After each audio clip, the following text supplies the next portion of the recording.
From its very first frame, Attack on Titan tells you something most anime never dare to say. This isn't just about monsters, it's about us. Behind every thunderous battle and blood-soaked scream, there's a quiet, deliberate intelligence at work. A story crafted with the precision of a trap. Every shadow hides a secret. Every line of dialogue is a warning you didn't catch the first time. Isayama doesn't just tell a story. He plants it, layer by layer, until the final season blooms into something you realize was inevitable all along. The show plays with time, memory, and morality like weapons, forcing you to question not only who the villain is, but whether you ever knew in the first place. This isn't just great storytelling, it's a psychological masterpiece disguised as anime. Let's break it down and see what was really hiding behind the walls. Today, we're pulling back the curtain on these hidden techniques that make Attack on Titan feel so profound beyond its action. By the end of this journey, you'll see how every frame, every line of dialogue, and every silence in this anime works in tandem to tell a story about humanity at its most desperate and its most hopeful. So grab your ODM gear and hold on tight. We're about to dive beyond the walls into the deeper layers of Attack on Titan's narrative genius. From its opening moments, Attack on Titan was already laying down puzzle pieces that wouldn't fully snap together until years later. The series is infamous for its insane amount of foreshadowing, where almost all major twists are hinted at in advance. Seemingly innocuous scenes and offhand remarks take on huge significance in hindsight. This meticulous planning by Isayama means that rewatching the show feels like a treasure hunt. You'll constantly find clues that make you think, how did I miss that the first time? Take the very first episode. As Eren wakes up from a nap under a tree, he's shaken by a nightmare he can't quite remember. We later learn that Eren wasn't just dreaming. He was seeing flashes of the future. In fact, that quick nightmare showed gruesome images of things to come, like his mother's death and the corpses of his friends in battle. Imagine the series practically spoils its own future in the opening minutes, but you only realize it on a second viewing. This early hint isn't fully explained even by the end of the anime, yet it creates an eerie sense of destiny hanging over Eren from the start. Only a little later in episode 2, young Eren Yeager stands before the burning ruins of his home and screams a vow that gave every viewer goosebumps. I'll wipe every one of them off the face of the earth. At first, it sounds like the usual fiery determination of a shonen protagonist vowing revenge on monsters. But those words carry a dark double meaning that becomes chillingly clear seasons later. Eren's vow isn't just childlike rage, and it's a prophecy of the path he will take. By the final arc, we see Eren become willing to destroy them all indeed. Not just the Titans, but his real-world enemies, in a twisted pursuit of freedom. A line that once fueled our heroic sympathy turns out to foreshadow the series' most tragic moral dilemma. Isayama doesn't stop there. He threads subtle hints about the true nature of the world and characters everywhere, even in the background. Remember the drill instructor in training camp, Keith Shadis, skipping over certain cadets with the cryptic remark that they'd already been through hell? It's easy to shrug off in the moment, but later we learn he was referring to Reiner, Berthold, Annie, and even Ymir, characters who literally survived hellish lives before joining the Scouts. In that same training arc, there's a brief shot where Eren mentions the armored Titan, and the camera quietly pans to Reiner's face. On first watch, you don't think twice about it. But in hindsight, that simple pan is screaming a secret. Reiner is the armored Titan in disguise. The show hid this revelation in plain sight, trusting attentive viewers to catch on, or rewarding them later when the truth comes out. Even characters' offhand stories turn out to be calculated hints. Take Bertholdt's casual tale in Season 1 about how his village was attacked by Titans. A story we only much later discover was a borrowed lie told to cover up his and Reiner's true origins. Seasons down the line, then we see the exact same story being fed to these child soldiers as propaganda in Marley. These early clues reframe entire scenes when you know what to look for. It's as if the narrative is playing 4D chess, setting up moves far in advance. Fans often remark that Isayama must have written the ending first and worked backwards, given how intricately events are foreshadowed. the visual foreshadowing is just as rich. In one chilling scene during the Battle of Trost, Levi's observation of Eren's ferocity remarks, "He's a true monster, and not because of his Titan abilities. No matter what cage you lock him in, you can't hold his mind." At the time, it underscores Eren's unyielding spirit. In retrospect, Levi's words are prophecy. Eren's will indeed proves impossible to contain. He breaks every cage society places on him, for better or worse. Moments like this send shivers down your spine on rewatch, as you realize the story was telegraphing Eren's fate all along. Perhaps one of the most jaw-dropping examples of early foreshadowing comes at the end of Season 1. In the climax of Eren's battle with Annie as he struggles in Titan form, he yells, "I will destroy everything in this world, and I'm free." At the time, it feels like berserk rage, yet those lines precisely outline Eren's later decision to unleash the rumbling. Destroy everything in the world is literally what he attempts to do, and the idea that annihilation is tied to his sense of being free reveals volumes about Eren's psychology. It's a brilliant and terrifying bit of dramatic irony. The hero declares the villainous endgame in Season 1, and we're too caught up in the excitement to notice.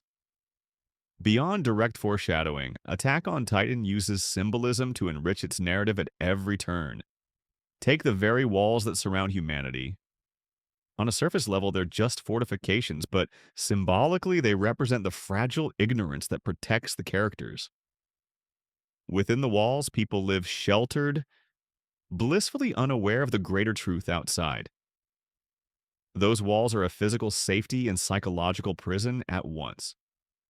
When they crumble, it's not only a literal disaster, but a shattering of illusion.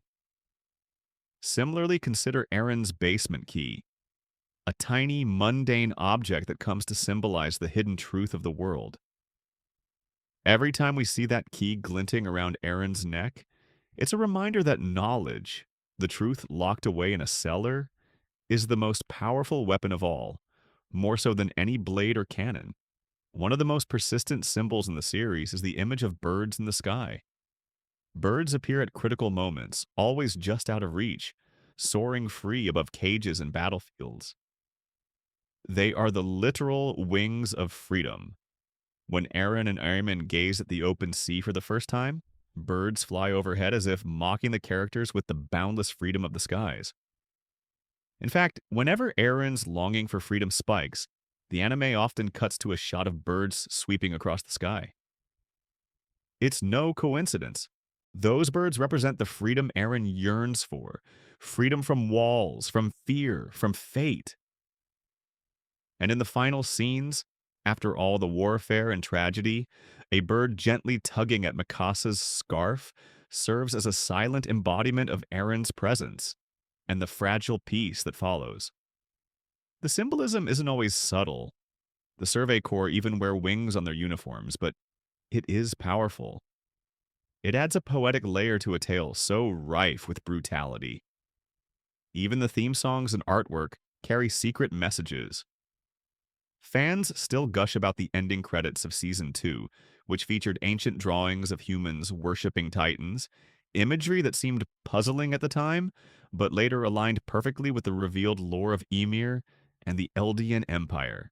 These symbolic clues set a tone of mythic grandeur and let attentive viewers feel like they're unearthing secrets. Everything in Attack on Titan, from a butterfly drifting across the screen to a soldier's idle comment, can be significant. The effect is that the world feels cohesive and alive. Nothing is wasted or accidental. This dense web of foreshadowing and symbolism is a big reason the story feels so profound. It resonates on a subconscious level. Long before we fully understand the plot's twists, we sense the undercurrents. The narrative is training us, just like its characters, to expect the unexpected and look deeper. If foreshadowing is how Attack on Titan whispers its secrets, shifting perspective is how it shouts its truth. There are no absolute heroes or villains here.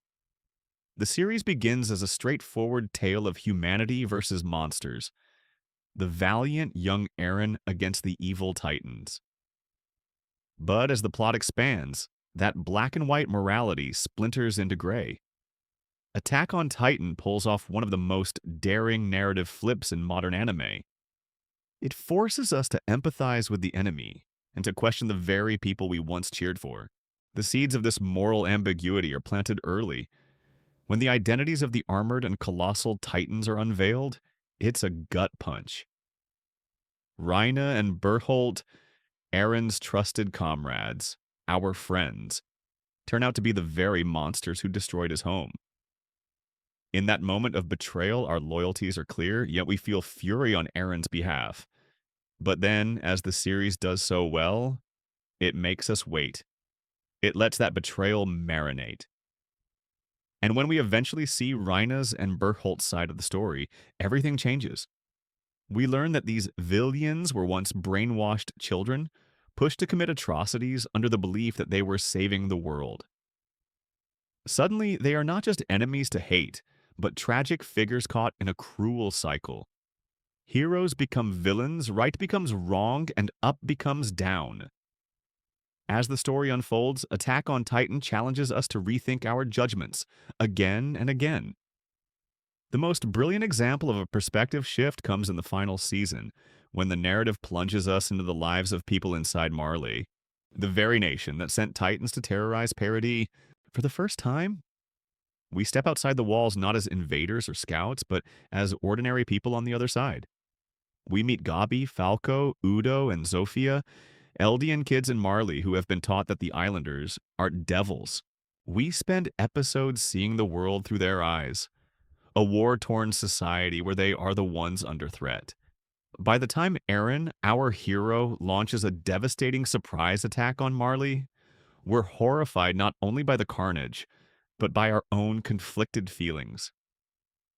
The camera lingers on panicked Marleyan civilians fleeing as Eren's Titan crashes through their city, deliberately mirroring the fall of Wall Maria from a completely new angle.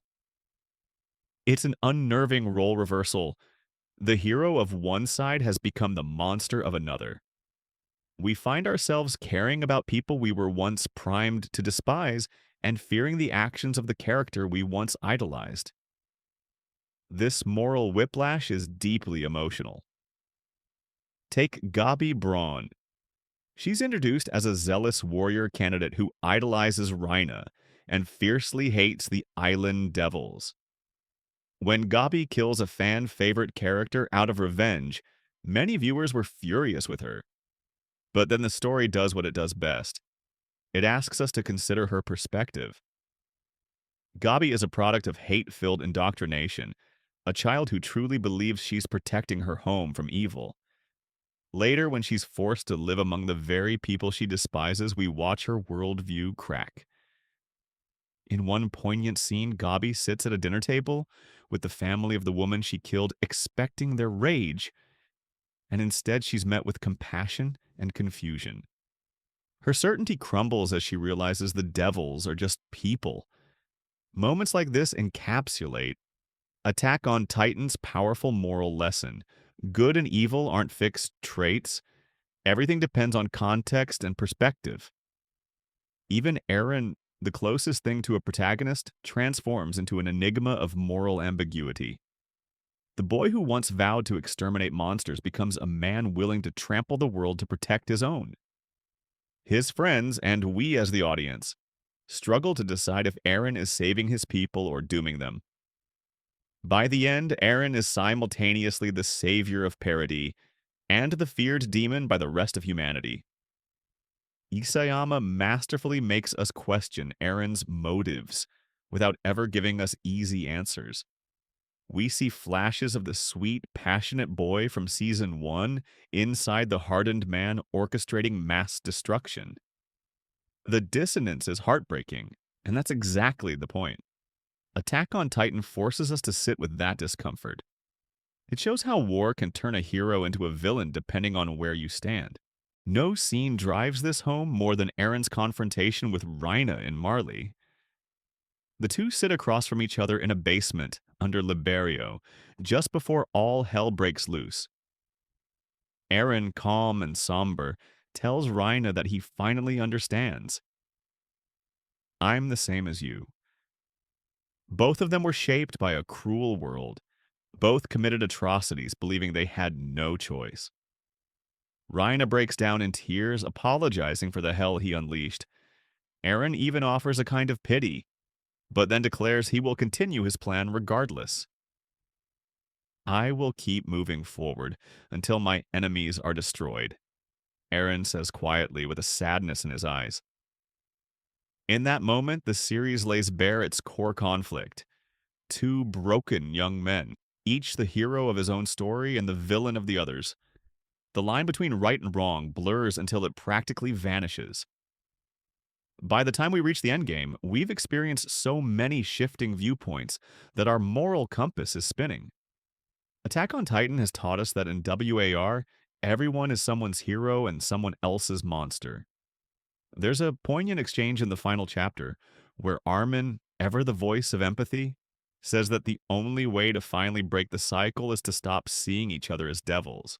That realization, simple but profound, is what all the perspective shifts have been leading us toward.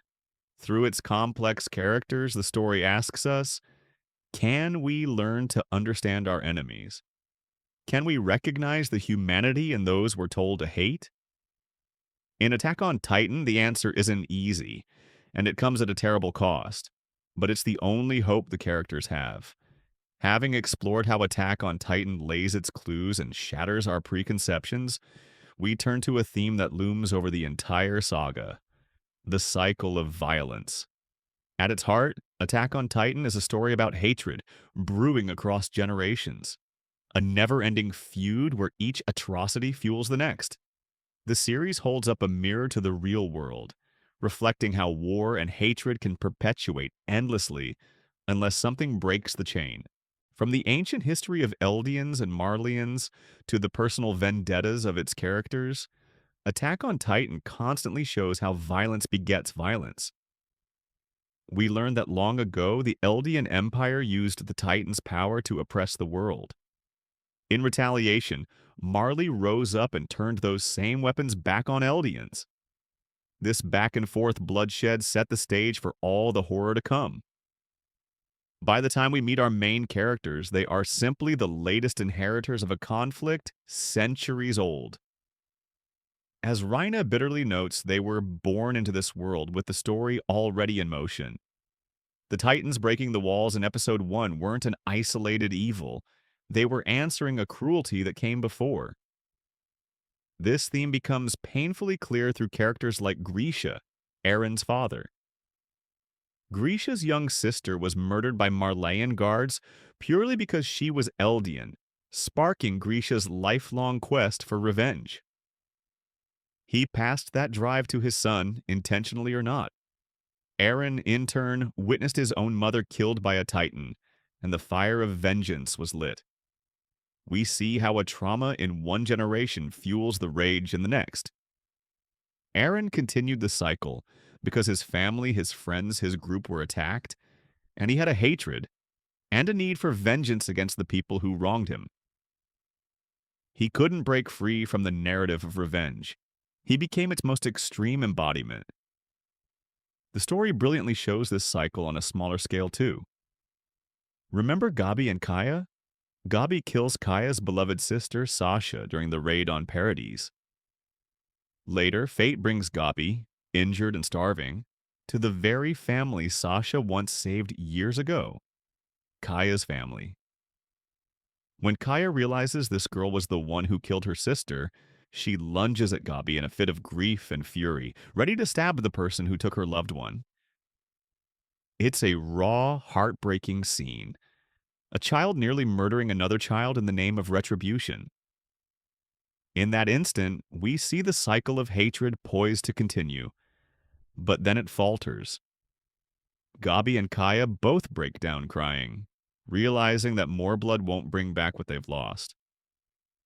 Attack on Titan is filled with these intimate moments that echo the larger conflict. It asks whether anyone can truly let go of hatred after suffering so much. On the grander stage, Eren's plan, the rumbling, is the ultimate example of trying to end the cycle through overwhelming force. Eren decides that the only way to protect his home is to wipe out every possible threat beyond the island. It's genocide as a means of peace, an atrocity he justifies as the only way to finally break free. And it's portrayed not as righteous, but as a tragic inevitability given Eren's perspective. In his mind, he is ending the cycle by removing one side of it entirely. Yet, as viewers, we're painfully aware that this act makes him no different from the oppressors of history he despised. Eren's rampage kills millions, each of those deaths sowing grief and hatred in the hearts of others, just as his own heart was once filled. It's a dark illustration of a bitter truth. Violence, even in the name of freedom, will only breed more violence. Throughout the final season, other characters desperately search for another path. Armin, Mikasa, John, and even former enemies like Rena and Annie band together to stop Eren, precisely because they understand that continuing this cycle is a dead end. A moving scene occurs when Armin confronts Zeke in the cosmic paths dimension. Armin shows him memories of human warmth and kindness, trying to convince Zeke that there's more to life than endless killing and revenge. Armin argues that the pattern can be broken, that hatred can end if people choose understanding over fear. It's a fragile hope, but it's all they have. In the end, Attack on Titan does offer a glimmer of optimism. After Eren is defeated and the dust settles, we see survivors from both Marley and Parody come together, not without suspicion and grief, but together to negotiate a peace. In fact, two former enemies, Rina and Annie, stand alongside Armin in a united front. It's a profoundly emotional sight if you've followed their journeys. These characters who once tried to kill each other now share a common goal: to prevent any more needless slaughter. The message is clear. Someone has to be brave enough to stop the wheel from turning. They realize that no matter how hopeless some scenarios seem, it is a collective effort that stops these cycles of hatred. Yet Attack on Titan wisely doesn't promise a fairy tale ending. The scars of conflict run deep. In the epilogue, the world is still wary and old tensions linger. But the series leaves us with an image of a young boy visiting a great tree where a hero is buried, and a bird taking off into the endless sky. The cycle of violence can begin again at any time, but so can hope. The final lesson of Attack on Titan's saga is that freedom, revenge, and empathy are all bound together in a tragic knot. It takes extraordinary courage and compassion to unknot them. When all is said and done, Attack on Titan isn't just a story about fighting giants. It's a story about breaking out of cages, both physical and emotional. It's about the price of freedom and the weight of revenge. It's about whether we can see ourselves in the very people we're told to hate. Through hidden clues, shifting viewpoints, and a brutally honest look at humanity's cycles of violence, this anime delivered an experience that transcends the screen. As our story draws to a close, imagine the final scene. Mikasa sits beneath the tree where Eren rests. The scarf he once gave her is wrapped around her neck. A soft wind stirs the leaves above. A bird, free, untethered, glides down and lightly tugs at the scarf's end. In that quiet, fleeting gesture, all the themes of Attack on Titan intertwine: love and loss, freedom and destiny. The camera holds on Mikasa's face as she murmurs, "Thank you." It's a gentle conclusion to a storm of a journey, subtle yet profoundly resonant. Attack on Titan ultimately suggests that true freedom isn't achieved by dominating others, it's achieved by understanding them. Eren's tragic quest for freedom through destruction brought only more chains and sorrow, whereas an act of compassion is what finally sets the Titan's power to rest. The story's genius lies in making us feel this lesson in our bones. We thrilled at the victories, we cried at the losses, and we questioned every step along the way. The foreshadowing that bound the narrative together, the moral ambiguity that made us reconsider our own values, the cyclical hatred that felt all too real, we come away with a deeper appreciation for what this series accomplished. Attack on Titan is a modern epic that dares to say, we are all more than the roles the world hands us. We can be devils or we can be saviors, and often we are both. The ultimate freedom, it turns out, is the freedom to break the cycle, to choose empathy over vengeance, and that is the profound truth hiding in the heart of this extraordinary story. That's all, folks. Thanks for listening, and remember to keep moving forward.